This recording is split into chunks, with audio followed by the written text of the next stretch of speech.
Salut tout le monde! On se retrouve aujourd'hui pour une vidéo qui va résumer nos 2 week-ends précédents. On commence tout de suite par le week-end d'il y a 15 jours. C'était le week-end du 11 novembre, je n'étais pas en concours avec mes poneys, mais j'ai accompagné Elsa avec Bebop à Fontainebleau lors du samedi. C'était une super journée, même si j'aurais adoré le faire avec Akamas, mais malheureusement, il n'y avait pas d'épreuve poney E ni d'amateurs. Mais du coup, j'en ai profité pour participer au stage d'attelage qui avait lieu le dimanche ce même week-end dans mes écuries. Le matin, j'ai fait une séance de plat à la voiture. Alors comme il pleut beaucoup en ce moment, les terrains ne sont plus praticables à l'attelage, donc on a attelé dans la carrière. Mais comme le sol est en sable, c'est beaucoup plus difficile pour Akamas. Malgré tout, il a vraiment été top, on a encore beaucoup de travail pour avoir une meilleure attitude, surtout dans les transitions descendantes, mais ça va venir petit à petit. L'après-midi, j'ai fait une séance aux longues rênes, car il s'était beaucoup donné sur la séance attelée du matin. J'ai pu avoir de nouveaux axes de travail pour le travail en longue rêne. C'était encore un super stage qui a été animé par Hugo. Venons-en donc maintenant au week-end de la semaine dernière. Cette fois-ci, c'était au tour d'Exter d'être de sortie. Je l'avais engagé en prépa 70 cm à la TDA de Villers-Vicomte. Pour préparer le concours, j'ai sauté une fois avec Exter durant la semaine précédente. Je n'ai malheureusement pas de vidéo du cours, mais il avait vraiment été super. Par contre, j'ai la vidéo du parcours sur lequel nous avons travaillé lors de ce cours avec Exter, mais c'est Akamas sur la vidéo. En effet, durant cette semaine, j'ai également enchaîné ce petit parcours avec Akamas, mais avec lui, je l'ai fait en cordelette. Alors ça faisait très longtemps que je n'avais pas enchaîné en cordelette, mais il a vraiment été génial. On n'a pas sauté haut du tout, c'était juste histoire de voir si j'arrivais à faire un petit enchaînement en cordelette en étant propre. Je crois que c'est seulement la deuxième fois que j'enchaîne un parcours de plusieurs obstacles, et même c'était la première fois que l'on faisait un double en cordelette.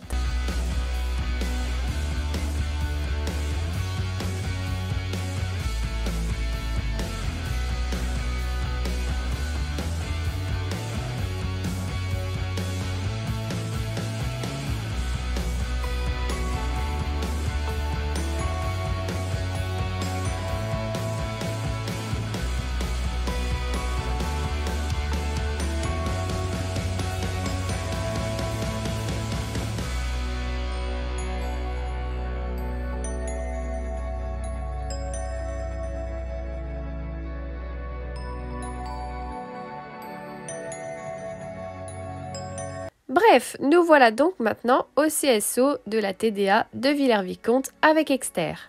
Comme tous les matins de concours, c'est moi qui nourris les écuries.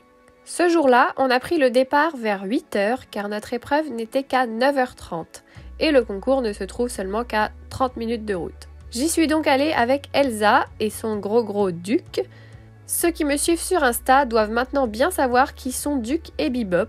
Ce sont les 2 poneys d'Elsa, puisque je m'en occupe assez régulièrement et que nous partons toujours en concours ensemble. Donc arrivé à Villers, on a débarqué les poneys et on a filé à la reco. Le tour était uniquement composé de lignes et de lignes courbes. Voici la reconnaissance. En numéro 1, on avait un vertical en direction de la porte. En 2, c'était un auxerre en ligne courbe, juste devant la porte. Ensuite, pour aller sur le 3, on pouvait prendre une petite option. J'ai décidé d'essayer de la faire pour travailler. Le 4 était encore un auxerre en sortie de ligne courbe. Puis on partait à ma gauche pour encore une ligne courbe, avec cette fois-ci le 5 en auxerre et le 6 en vertical. Puis de nouveau une grande courbe, mais cette fois-ci à droite, pour prendre une ligne droite avec un vertical en 7 et un auxerre en 8. Encore une grande courbe à droite pour une ligne courbe 9-10 qui était verticale auxerre. Et pour finir, le numéro 11, c'était un auxerre après une courbe à gauche. En détente, Exter était pas mal du tout, mais malheureusement, on a énormément patienté à la porte alors que c'était censé être à nous. Du coup, Exter n'était plus du tout avec moi. En attendant que la cavalière précédente finisse son parcours, j'ai pu quand même rentrer sur la piste et Exter faisait que dénir. Il n'était vraiment pas du tout concentré, donc je vous laisse voir le parcours en images.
Voilà, donc nous sortons en 2 barres. La première en numéro 3, car Exter n'a pas compris l'option que je lui ai demandé de prendre. Il a fort zigzagué et quand il est arrivé devant le vertical, j'ai littéralement passé les épaules devant. Donc évidemment, il n'a pas pu me sauver la faute. Et la deuxième barre, c'était sur le dernier obstacle du parcours. La foulée est venue un peu près et j'avais un galop un peu trop mou.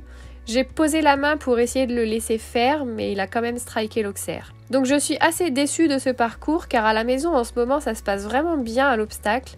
Mais là j'ai eu aucun joli saut, soit j'étais dans le pied, soit je le faisais prendre les super longues et du coup il sautait complètement à plat. Malgré tout, je suis contente de lui car il ne s'est pas démonté. Même s'il a un peu stressé avant de partir sur le parcours en hennissant, il s'est vite mis dedans et il n'a pas cherché ni à s'arrêter ni à passer à côté de l'obstacle, même si je ne l'ai pas forcément bien amené. Donc on va continuer de travailler à la maison et notre prochain concours sera le 11 décembre au CSO d'entraînement de Noël à Esserto. Akamas sera aussi de la partie lors de ce CSO d'entraînement. Et ensuite, pour cette année, la dernière grosse échéance pour Akamas, ce sera le week-end suivant, donc le 17-18 décembre, à la TDA de Bois-le-Roi.